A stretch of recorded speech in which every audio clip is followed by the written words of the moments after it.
तो गाइस धूप बहुत है, मशीन मशीन कट गई, ग्रीन कट गई है, धूप बहुत लग रही है गाइस। तो हमने छतरी ओढ़ ली है, मेरे मशीन के साथ आई वाली कंपनी की छतरी।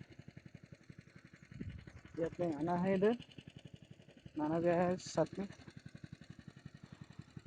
बहुत है गाइस छतरी, धूप बहुत है आज, पूरा हाल बेहाल हो गया है मेरा गाइस। बहुत बुरा हाल है गाइस। आज बरसात हुई सुबह, अभी धूप है। फाइनली ग्रीन कट गई है, समथिंग 4-5 दिन के बाद कट रहा है, क्योंकि क्या है नई मशीन आई थी तो उसके कारण अभी टाइम नहीं मिला था काटने का, और मेरे अलावा कोई काटता नहीं गया।